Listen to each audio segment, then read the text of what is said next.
A história da Bíblia. Origens, transmissão e influência. A Bíblia é, sem dúvida, um dos livros mais influentes da história da humanidade. Composta por uma coleção de textos sagrados para judeus e cristãos, ela atravessou milênios, moldou culturas, fundamentou civilizações e inspirou incontáveis pessoas. Mais do que um simples livro, a Bíblia é um testemunho da relação entre o ser humano e o divino, expressa em diferentes épocas, contextos e estilos literários. Sua história é complexa, cheia de transformações, traduções e debates. Para entender a Bíblia em sua totalidade, é necessário conhecer sua origem, o processo de canonização, a multiplicidade de traduções e versões e, por fim, sua influência na sociedade ao longo dos séculos. Este texto se propõe a narrar essa história fascinante, desde as primeiras tradições orais até o impacto da Bíblia no mundo contemporâneo. Origens da Bíblia. A Bíblia está dividida em duas grandes partes: o Antigo Testamento, ou Tanakh na tradição judaica, e o Novo Testamento, especificamente cristão. As raízes do Antigo Testamento remontam à tradição oral dos hebreus que viviam no Oriente Médio por volta de 2000 a.C. Esses relatos orais contavam histórias sobre a criação do mundo, os patriarcas, como Abraão, Isaac e Jacó, o êxodo do Egito e a aliança entre Deus e o povo de Israel. Com o tempo, essas tradições orais foram sendo registradas em forma escrita. Acredita-se que a escrita do Antigo Testamento tenha começado por volta do século X a.C. em pergaminhos ou tábuas de argila. Os primeiros textos escritos podem ter sido os cânticos e poemas, como os Salmos, e relatos históricos e legais, como partes do Pentateuco, os 5 primeiros livros, Gênesis, Êxodo, Levítico, Números e Deuteronômio. O processo de redação e compilação do Antigo Testamento levou séculos, com contribuições de diversos autores, escolas e tradições. Esses textos foram escritos majoritariamente em hebraico, com algumas porções em aramaico. Os profetas, como Isaías, Jeremias e Ezequiel, acrescentaram novas camadas teológicas e sociais, criticando injustiças e anunciando juízo e esperança.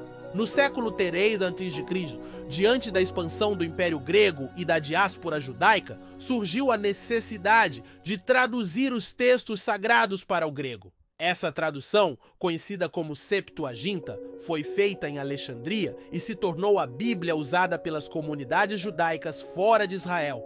A Septuaginta também incluiu alguns livros que mais tarde seriam considerados deuterocanônicos pelos católicos, mas apócrifos pelos protestantes. O Novo Testamento. Com o surgimento do cristianismo no século I a.C., novos textos foram sendo produzidos para narrar a vida, os ensinamentos, a morte e a ressurreição de Jesus Cristo, bem como as primeiras experiências das comunidades cristãs. O Novo Testamento é composto por 27 livros, escritos majoritariamente em grego koiné, a língua franca do Mediterrâneo na época.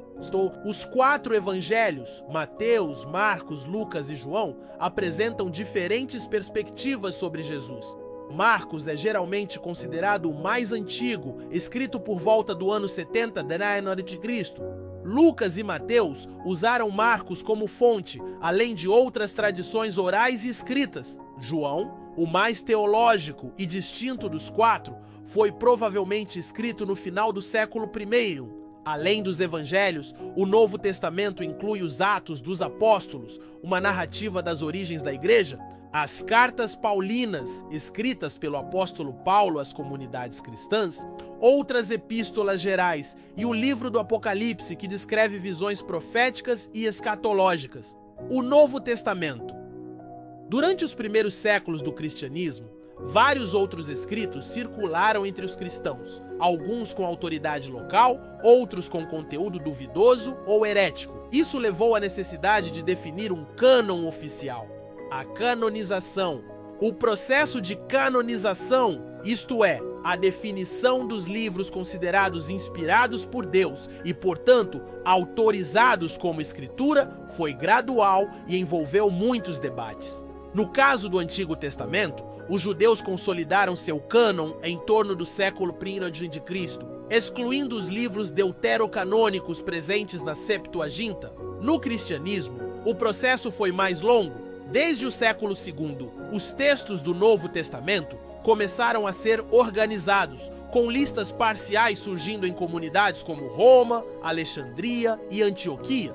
A primeira lista conhecida com os 27 livros do Novo Testamento, idêntica à atual, aparece na carta de Atanásio, bispo de Alexandria, em 367 d.C. Os concílios de Hipona, 393, e Cartago, 397 e 419, confirmaram essa lista no Ocidente e a Igreja Católica seguiu esse cânon até hoje. A Igreja Ortodoxa possui um cânon semelhante, mas com algumas variações no Antigo Testamento. Já o cânon protestante, consolidado com Martinho Lutero no século XVI, exclui os deuterocanônicos, baseando-se apenas nos livros do cânon hebraico.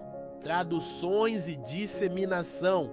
A tradução da Bíblia foi um passo decisivo para torná-la acessível a diferentes povos. Uma das primeiras e mais influentes traduções foi a Vulgata, feita por São Jerônimo no século IV, escrito em latim, o idioma do Império Romano. Esse texto foi adotado como oficial pela Igreja Católica por mais de 1000 anos. Durante a Idade Média, o acesso à Bíblia ficou restrito ao clero e aos mosteiros. Ela era copiada à mão por monges em grandes volumes ricamente ilustrados, o que tornava o livro caro e raro. A maioria das pessoas comuns não sabia ler latim, o que limitava o contato direto com as escrituras. Isso começou a mudar com a invenção da imprensa por Johannes Gutenberg em 1455.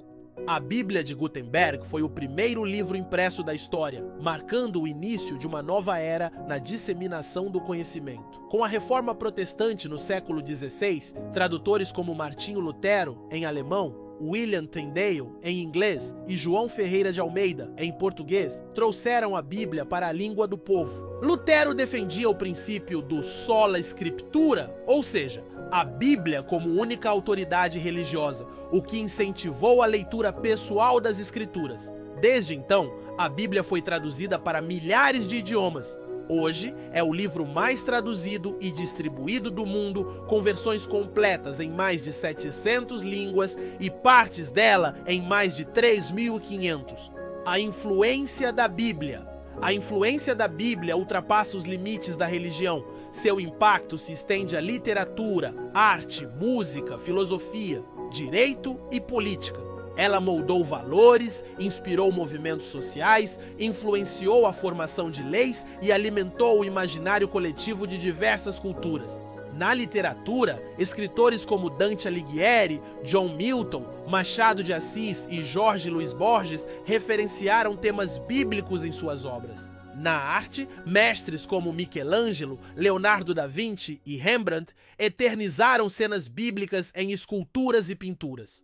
Do ponto de vista social, a Bíblia foi usada tanto para justificar quanto para combater sistemas de opressão. Escravistas do século XIX citavam passagens para defender a escravidão, enquanto abolicionistas encontravam na mesma escritura fundamentos para a liberdade e a dignidade humana. O mesmo ocorreu com os movimentos pelos direitos civis, como liderados por Martin Luther King Jr., que se baseavam profundamente na mensagem bíblica de justiça e amor ao próximo.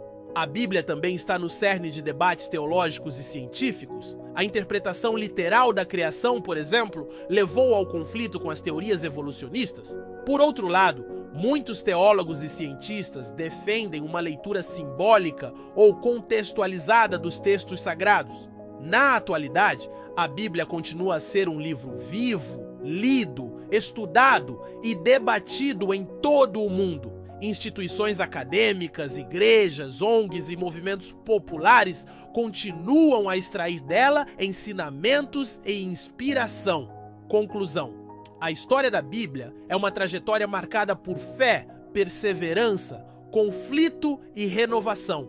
Desde suas raízes na tradição oral hebraica até a sua presença digital em aplicativos e plataformas online, a Bíblia atravessou milênios e se adaptou às mais diversas culturas e línguas. Ela não é apenas um texto religioso, mas um monumento da experiência humana em busca de sentido, justiça e transcendência. A Bíblia continua a ser objeto de estudo, fonte de consolo e inspiração, e também de crítica e contestação. Em sua riqueza e complexidade, ela reflete as grandezas e as contradições do próprio ser humano. Independentemente da fé de quem a lê, é impossível negar o papel central que a Bíblia teve, e ainda tem, na formação do mundo em que vivemos. Conhecer sua história é compreender melhor a própria história da humanidade.